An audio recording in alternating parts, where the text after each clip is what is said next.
Chapter 14. You are sons of the Lord your God. Do not cut yourselves or make a bald spot on your head on behalf of the dead. For you are a holy people belonging to the Lord your God. The Lord has chosen you to be his own possession out of all the peoples on the face of the earth. You must not eat any detestable thing. These are the animals you may eat: oxen, sheep, goats, deer, gazelles, roe deer, wild goats, ibexes, antelopes, and mountain sheep. You may eat any animal that has hooves divided in two and chews the cud. But among the ones that chew the cud or have divided hooves, you are not to eat these: camels, hares, and hyraxes. Though they chew the cud, they do not have hooves. They are unclean for you. And pigs, though they have hooves, they do not chew the cud. They are unclean for you. Do not eat their meat or touch their carcasses. You may eat everything from the water that has fins and scales, but you may not eat anything that does not have fins and scales. It is unclean for you.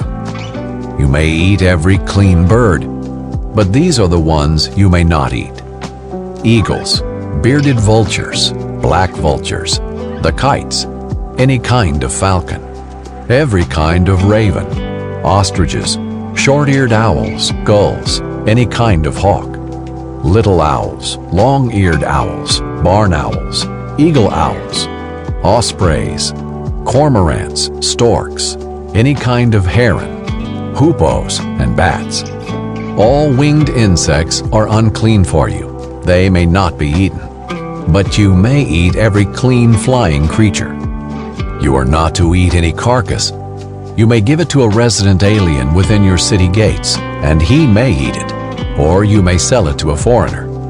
For you are a holy people, belonging to the Lord your God. Do not boil a young goat in its mother's milk. Each year you are to set aside 1/10 of all the produce grown in your fields. You are to eat 1/10 of your grain, new wine, and fresh oil, and the firstborn of your herd and flock in the presence of the Lord your God at the place where he chooses to have his name dwell, so that you will always learn to fear the Lord your God. But if the distance is too great for you to carry it, since the place where the Lord your God chooses to put his name is too far away from you, and since the Lord your God has blessed you, then exchange it for silver, take the silver in your hand, and go to the place the Lord your God chooses. You may spend the silver on anything you want: cattle, sheep, goats, wine, beer, or anything you desire. You are to feast there in the presence of the Lord your God, and rejoice with your family.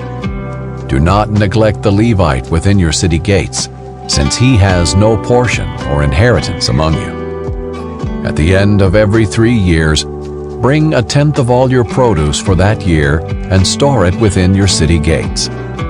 Then the Levite who has no portion or inheritance among you, the resident alien, the fatherless, and the widow within your city gates may come, eat, and be satisfied. And the Lord your God will bless you in all the work of your hands that you do. Chapter 15. At the end of every 7 years you must cancel debts. This is how to cancel debt. Every creditor is to cancel what he has lent his neighbor. He is not to collect anything from his neighbor or brother, because the Lord's release of debts has been proclaimed. You may collect something from a foreigner, but you must forgive whatever your brother owes you. There will be no poor among you, however, because the Lord is certain to bless you in the land the Lord your God is giving you to possess as an inheritance. If only you obey the Lord your God and are careful to follow every one of these commands I am giving you today. When the Lord your God blesses you as he has promised you, you will lend to many nations, but not borrow. You will rule many nations, but they will not rule you. If there is a poor person among you, one of your brothers within any of your city gates in the land the Lord your God is giving you, do not be hard-hearted or tight-fisted toward your poor brother. Instead, you are to open your hand to him and freely loan him enough for whatever need he has. Be careful that there isn't this wicked thought in your heart: The 7th year, the year of canceling debts, is near, and you are stingy toward your poor brother and give him nothing. He will cry out to the Lord against you, and you will be guilty. Give to him, and don't have a stingy heart when you give. And because of this, the Lord your God will bless you in all your work and in everything you do. For there will never cease to be poor people in the land. That is why I am commanding you, open your hand willingly to your poor and needy brother in your land. If your fellow Hebrew, a man or woman, is sold to you and serves you 6 years, you must set him free in the 7th year. When you set him free, do not send him away empty-handed. Give generously to him from your flock, your threshing floor, and your winepress. You are to give him whatever the Lord your God has blessed you with. Remember that you were a slave in the land of Egypt, and the Lord your God redeemed you. That is why I am giving you this command today. But if your slave says to you, I don't want to leave you, because he loves you and your family, and is well off with you, take an awl and pierce through his ear into the door, and he will become your slave for life. Also treat your female slave the same way. Do not regard it as a hardship when you set him free, because he worked for you 6 years, worth twice the wages of a hired worker. Then the Lord your God will bless you in everything you do. Consecrate to the Lord your God every firstborn male produced by your herd and flock. You are not to put the firstborn of your oxen to work, or shear the firstborn of your flock. Each year you and your family are to eat it before the Lord your God in the place the Lord chooses. But if there is a defect in the animal, if it is lame or blind, or has any serious defect, you may not sacrifice it to the Lord your God. Eat it within your city gates. Both the unclean person and the clean may eat it, as though it were a gazelle or deer. But you must not eat its blood. Pour it on the ground like water. Chapter 16.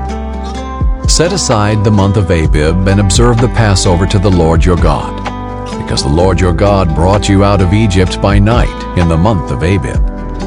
Sacrifice to the Lord your God a Passover animal from the herd or flock in the place where the Lord chooses to have his name dwell. Do not eat leavened bread with it.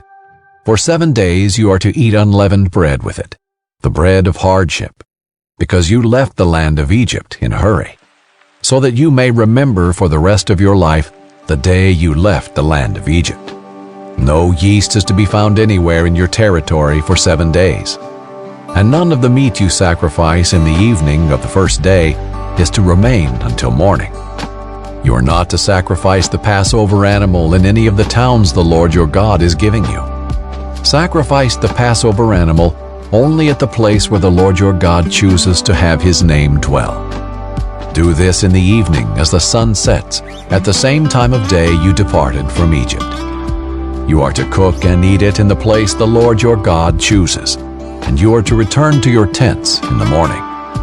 Eat unleavened bread for 6 days. On the 7th day, there is to be a solemn assembly to the Lord your God. Do not do any work. You are to count 7 weeks, counting the weeks from the time the sickle is first put to the standing grain. You are to celebrate the festival of weeks to the Lord your God with a free will offering that you give in proportion to how the Lord your God has blessed you. Rejoice before the Lord your God in the place where he chooses to have his name dwell. You, your son and daughter, your male and female slave, the Levite within your city gates, as well as the resident alien, the fatherless, and the widow among you. Remember that you were slaves in Egypt. Carefully follow these statutes. You are to celebrate the Festival of Shelters for 7 days when you have gathered in everything from your threshing floor and winepress. Rejoice during your festival.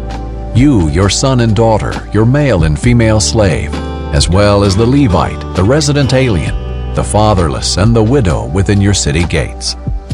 You are to hold a 7-day festival for the Lord your God in the place he chooses, because the Lord your God will bless you in all your produce and in all the work of your hands, and you will have abundant joy. All your males are to appear 3 times a year before the Lord your God in the place he chooses, at the festival of unleavened bread, the festival of weeks, and the festival of shelters. No one is to appear before the Lord empty-handed. Everyone must appear with a gift suited to his means, according to the blessing the Lord your God has given you. Appoint judges and officials for your tribes in all your towns the Lord your God is giving you. They are to judge the people with righteous judgment. Do not deny justice or show partiality to anyone. Do not accept a bribe, for it blinds the eyes of the wise and twists the words of the righteous. Pursue justice and justice alone, so that you will live and possess the land the Lord your God is giving you. Do not set up an Asherah of any kind of wood next to the altar you will build for the Lord your God. And do not set up a sacred pillar. The Lord your God hates them.